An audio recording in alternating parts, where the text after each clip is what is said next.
The door slammed harder than she intended, but neither of us moved to soften the echo. It lingered in the small apartment like a warning, like something fragile had just cracked beyond repair. Her hands were trembling, her breath uneven, her eyes scanning every corner of the room as if danger could seep out of the walls themselves. When she finally spoke, her voice was barely there, almost swallowed by fear. She said she didn't feel safe, that there was only one bed. And before the weight of her words could settle, before doubt or hesitation could creep in, I was already on the floor, pulling a thin blanket over myself, telling her without saying much that I was there, and that was enough. If you believe in kindness, in second chances, and in the quiet power of showing up for someone when it matters most, take a moment to like, comment, share, and subscribe to The Kindness Chronicles. Stories like this deserve to be felt, and your support helps keep them alive. She stood there for a long moment, her back still pressed to the door, her fingers clutching the strap of her bag so tightly that her knuckles had gone pale. The city outside was loud, indifferent, alive in a way that made her seem even more alone. I could see it in her posture, in the way her shoulders curled inward as though she was trying to disappear into herself. She had arrived unannounced, soaked from the rain, carrying nothing but a small bag and a silence that spoke louder than words. We hadn't seen each other in years. Not since everything had fallen apart. Back then, we were different people, or at least we believed we were. Life had been simpler, or maybe we were just better at pretending it was. She had always been the strong one, the one who laughed the loudest, who carried everyone else's burdens like they weighed nothing. I had been the quiet observer, the one who noticed the cracks no one else saw but never quite knew how to fix them. And somewhere along the way, we lost each other in the chaos of growing up, in the mistakes, in the choices that felt right at the time but left scars later. Now she was here, standing in my doorway like a ghost of a life I thought I had buried. The first night passed in silence. Not the comfortable kind, but the kind filled with unspoken questions and half-formed thoughts. I lay awake on the floor, staring at the ceiling, listening to every small sound she made from the bed. The creak of the mattress, the uneven rhythm of her breathing, the quiet shift of fabric as she turned restlessly. Sleep didn't come easily to either of us, but I didn't mind. Some nights aren't meant for rest.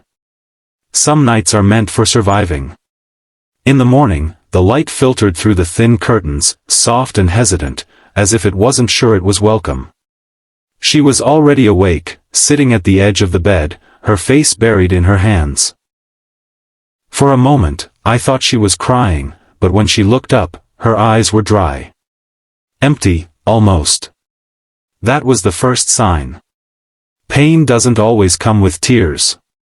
Sometimes it comes with a quiet absence, a hollow space where something used to be. She didn't tell me everything at once. It came in pieces, scattered over days like fragments of a broken mirror. A job that turned toxic, a relationship that became suffocating, nights that stretched too long and days that felt too heavy.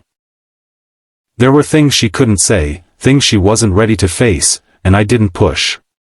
Healing isn't something you can rush. It has its own pace, its own rhythm, and forcing it only makes the wounds deeper. So I did what I could. I made coffee in the mornings, even when she barely touched it. I left the television on at night so the silence wouldn't feel so overwhelming. I learned the small things that brought her a sense of calm, like the way she relaxed just a little when the windows were open, or how she liked to sit on the floor instead of the couch, her back against the wall as if she needed something solid behind her. And every night, without fail, I took my place on the floor. At first, she protested. Not with words, but with that look in her eyes, the one that said she felt guilty for taking up space, for needing something she couldn't give back. But I didn't let it turn into distance. Some gestures aren't meant to be questioned. They're meant to be accepted, quietly, without conditions. Days turned into weeks, and slowly, almost imperceptibly, things began to change. It started with small moments. A genuine smile that didn't fade too quickly. A laugh that sounded less forced. The way her shoulders didn't tense as much when someone knocked on the door downstairs. These weren't grand transformations, but they mattered. They were signs that something inside her was beginning to heal, even if she didn't fully realize it yet. But healing isn't a straight line. There were nights when everything came crashing back. Nights when she woke up gasping for air, her hands shaking, her eyes wide with a fear she couldn't explain. Those were the nights when I didn't stay on the floor. I sat beside the bed, not too close, not too far, just enough for her to know she wasn't alone. I didn't ask questions. I didn't offer solutions. I just stayed. Sometimes, that's all a person needs. One evening, as the sun dipped below the horizon and painted the room in shades of orange and gold, she finally told me the truth. Not the fragments, not the softened version, but the whole story. It wasn't easy to hear, and it wasn't easy for her to say. There were moments when her voice broke, when she had to stop and gather herself before continuing. But she didn't look away. She faced it, piece by piece, reclaiming the parts of herself that had been buried under fear and pain, and when she finished, the room felt different. Lighter, somehow. That was the moment I realized something important. Strength isn't about never breaking. It's about having the courage to put yourself back together, even when it feels important. Strength isn't about never breaking.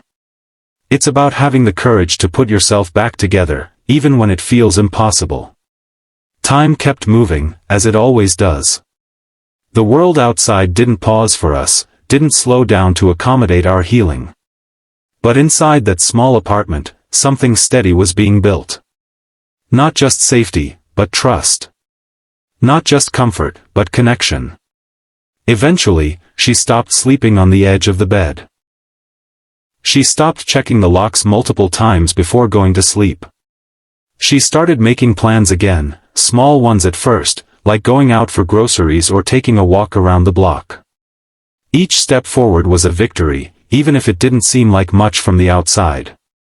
And one night, as I reached for my blanket on the floor, she stopped me. She didn't say much. She didn't need to. There was something different in her eyes. Not fear, not uncertainty, but something steadier. Something stronger. That night, I didn't sleep on the floor. Not because she needed me to be closer, but because she no longer needed the distance. It wasn't about the bed. It was never about the bed.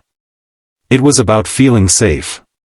It was about knowing that someone could be there for you without expecting anything in return. That kindness doesn't always come in grand gestures, but in quiet, consistent actions that remind you that you matter. And as the days turned into something brighter, something more hopeful, I realized that she hadn't just found safety in that room. She had found it within herself. If this story touched your heart, if it reminded you of the power of kindness or the importance of being there for someone when they need it most, please take a moment to like, comment, and share this video. Your engagement helps stories like this reach the people who might need them the most. And before you go, leave a comment with the words, "Kindness still exists." Because sometimes, that simple reminder can mean everything to someone who's forgotten in the end. Storms we face. But we do get to choose how we show up for each other in the middle of them. And sometimes, all it takes is a blanket on the floor, a quiet presence, and the simple promise that no one has to face the darkness alone.